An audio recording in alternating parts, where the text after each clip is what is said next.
கர்த்தருடைய பரிசுத்தமான பெயருக்கு புகழ் உண்டாவதாக, மகிமை உண்டாவதாக. நீங்களாம் எப்படி இருக்கீங்க? நான் ரொம்ப நல்லா இருக்கேன். லூக்கா 23ஆம் அதிகாரம் 44ஆம் வசனத்துலேருந்து பார்க்கலாம். இயேசுவை சிலுவையில் அறைந்த நேரம் காலையில் 9 மணி.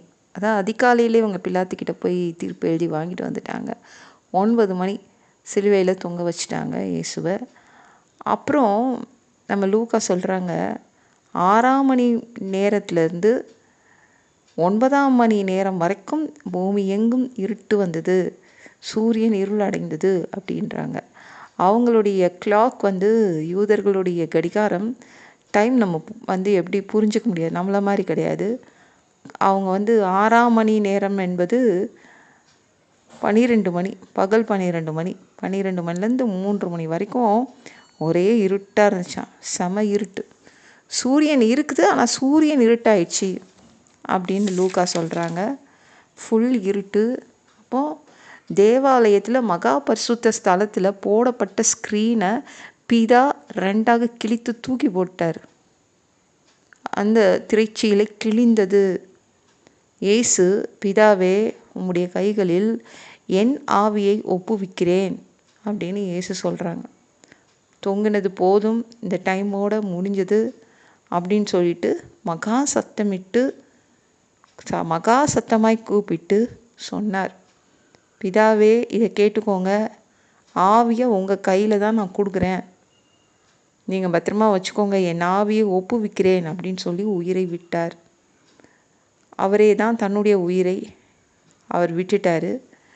அவர் உயிரை யாரும் எடுக்க முடியாது. 100க்கு அதிபதி இதை பார்த்துட்டு, உண்மையாகவே இவர் நீதிபரர், இவர் நல்லவர், இவரை போய் பிடிச்சி உங்கள் சிலுவையில் அரைஞ்சிட்டாங்க. ஒரு சிலுவையில் தொங்கப்படும் ஒரு குற்றவாளி யார் சிலுவை தண்டனை அனுபவிக்கிறாங்களோ அவங்களுக்கு சாவு சீக்கிரமாக வராது. எத்தனையோ நாட்கள் கூட தொங்க விட்டுருவாங்க. காரணம் அது சித்திரவதை மரணம், டக்குன்னு உயிர் போகாது. அப்படிப்பட்ட மரணம் தான் எல்லாரும் பார்த்துட்டு இருந்தாங்க. ஆனால் இயேசு டக்குன்னு இறந்துட்டோன்னே இவர் நீதிமானை போய் தொங்க வச்சுருக்காங்க 100க்கு அதிபதி சொல்கிறாங்க. நிறைய பேர் வந்தாங்கல்ல, இயேசு பின்னாடி நிறைய பேர் வந்தாங்கல்ல, அவங்கெல்லாம் மார்பிளை அடிச்சுக்கிட்டு அழுதுட்டு வீட்டுக்கு போனாங்களாம். அப்புறம் கலிலேயாவில் இருந்தே பின்னாடி வந்த பெண்கள் தூரத்தில் நின்று பார்த்துட்டே இருந்தாங்களாம். என்ன நடக்குது, இயேசுவுக்கு என்ன நடக்குது? எல்லாருக்கும் ரொம்ப கவலையாக இருக்கும்.